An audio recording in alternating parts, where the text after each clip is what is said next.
Mi vida, por lo que recuerdo, fue muy agradable hasta que cumplí 18 meses.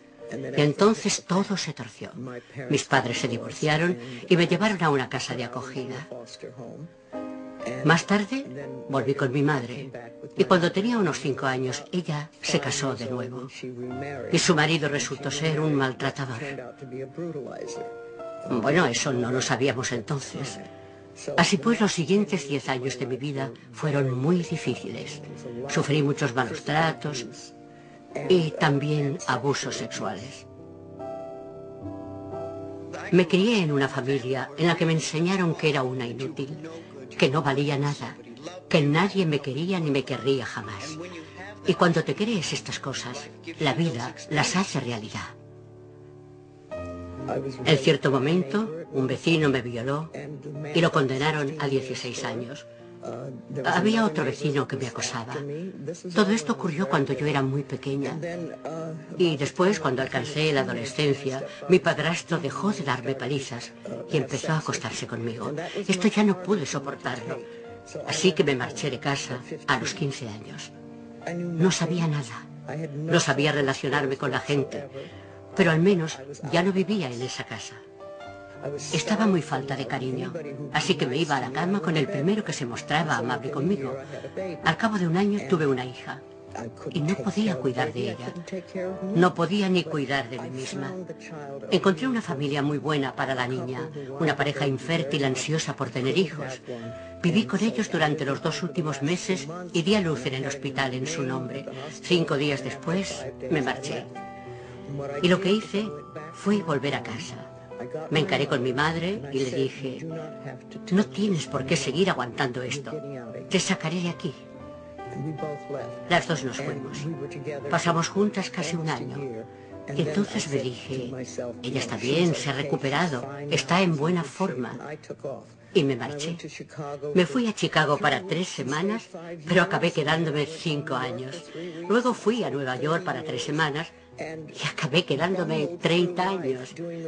Iba tirando como podía, con la experiencia y los conocimientos que tenía, que eran casi nulos. Empecé a trabajar en tiendas de todo a 100 y sitios así. Luego, cuando llegué a Nueva York, mi vida cambió y me contrataron como modelo. Modelo de pasarela. Yo no había estudiado, de modo que fue un trabajo muy bueno para mí, pues no podía ser secretaria ni nada por el estilo. Me dediqué a eso durante muchos años. Me casé con un inglés de clase alta y fue una experiencia muy positiva. Dejé de trabajar como modelo y pasamos juntos 18 años, en general maravillosos. Esa relación me enseñó mucho sobre la vida y a desenvolverme en sociedad, pues yo no tenía don de gentes. En el momento en que nos separamos, yo había aprendido mucho. Cuando nos divorciamos, sentí lo mismo que muchas mujeres, que era una fracasada, que no daba una a derechas, y volví a verlo todo negro. Fue unos 5 años más tarde cuando descubrí un grupo llamado la Iglesia de la Ciencia Religiosa. Y fue allí donde oí que si cambias tu forma de pensar, cambias tu vida. Entonces mi vida empezó a cambiar de verdad. Aquí vamos a hablar muchas personas. En esencia todos diremos lo mismo, pero de formas ligeramente distintas. A todos nos gusta oír las cosas expresadas de maneras diferentes. Cuando yo diga algo, mi mensaje les llegará a algunos de ustedes y otros pensarán, ¿pero qué dice esta mujer? En cambio, cuando otro maestro, o 3, o 6, o 12, exprese lo mismo que yo con otras palabras, tal vez piensen, eso es genial, nunca lo había oído antes.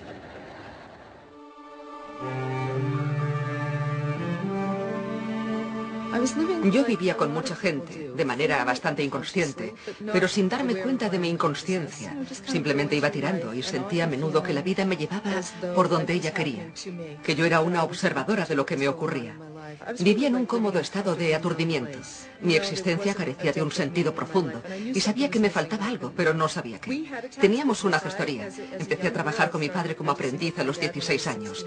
Teníamos la oficina en casa y la trasladamos a un edificio. Cuando yo tenía 20 y pocos años, nuestra oficina se incendió. Recibí una llamada a las 6 de la mañana. Era mi madre para avisar que el edificio estaba ardiendo. Cuando llegué había coches de bomberos, policías y periodistas. Todos mis objetos de valor estaban en esa oficina. Un bonito despacho con una vidriera que daba a la calle. Todo eso estaba en llamas. Cuando yo tenía 12 años, me llevaron a Boston, más que nada para una fusión espinal. Recuerdo que alcé la vista y dije, algún día seré médico y científica. Así que comencé a prepararme para estudiar medicina a una edad muy temprana. Cuando terminé mis prácticas me dio por dormir demasiado, hasta 17 horas al día. Me recetaron un medicamento que empezó a afectarme a la médula ósea y como no había otro fármaco que pudiera ayudarme, me vi obligada a buscar otro remedio. Fui a una librería en Boston y en una estantería encontré el libro Usted puede sanar su vida, por Louise Hay. Hablaba de unas frases llamadas afirmaciones y se suponía que si las realizabas podías sanar tu vida. Me puse a hacer repeticiones, como en el gimnasio. En vez de levantar pesas o lo que fuera, repetía, me quiero a mí misma tal como soy, 10 veces. Y al cabo de 3 meses dejé de tener tanto sueño y pude matricularme en la Facultad de Medicina, lo que fue absolutamente fantástico. Yo sufría unas migrañas terribles. 1 o 2 veces al mes me pasaba una semana ingresada en un hospital de Boston, donde me hacían toda clase de pruebas, pero no sabían qué me pasaba. A los 19 años tenía que entregar un trabajo para la clase de lengua, y como la mayoría de la gente que padece migrañas, necesitaba saber qué esperaban de mí y no podía averiguarlo. Cuando salí de la biblioteca, sin saber cómo sacar un sobresaliente, pensé por unos instantes que tal vez lo mejor sería tirarme delante de un coche, que eso sería más fácil. Viví en un orfanato hasta que cumplí 10 años y en una serie de casas de acogida. La situación en la que me encontraba era que mi padre había abandonado a su familia y yo había nacido durante la Gran Depresión. Mi madre trabajaba vendiendo caramelos en la zona este de Detroit y ganaba $17 a la semana. Recuerdo que llegó una niña llamada Marta y que la internaron allí más o menos por los mismos motivos que al resto de nosotros. Y me mandaron llamar y yo llegué y me puse a hablar con Marta, que estaba llorando, muy triste y afligida. Intenté convencerla de que no tenía por qué estar así. Recuerdo que le dije, este sitio es estupendo, aquí no hay padres, ¿sabes? Puedes hacer casi lo que quieras. Tenemos mucha libertad y lo pasaremos genial. Y para ello, lo único que tienes que hacer es cambiar tu forma de pensar. Entonces pasarás de una situación desesperada, dura, difícil, a otra en la que podrás hacer lo que quieras.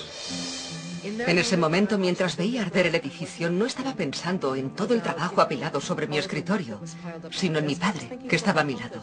Daba gracias a Dios porque no había nadie dentro. También estaba disgustada por la pérdida de algunos objetos materiales que estaban en la oficina. Tenía una relación más estrecha con la máquina de sumar que con algunos seres queridos, por lo atareada que estaba. Lo más interesante es lo extraordinariamente sabia y fuerte que es el alma en momentos así. Al contemplar el incendio, yo estaba destrozada, pero una vocecita me decía, esto está pasando por una razón. Ahora mismo no sabes cuál es y te parece terrible, pero en realidad puede surgir algo maravilloso de todo esto. Mantente alerta. Así que iba a prescindir de la intuición, de todo el tema de las afirmaciones para sentirme una persona normal. Pasé al segundo curso y enseguida me vi desbordada. Estaba estudiando medicina y un doctorado. Empezaron a salirme hernias discales, lo que me impidió dedicarme a la tarea intelectual que quería, la neurocirugía, porque no podía estar de pie. Así que elegí la psiquiatría porque me permitía estar sentada. La detestaba, me aburría, pero aprendí algo interesante. Todos los caminos llevan de vuelta a la espiritualidad y la intuición.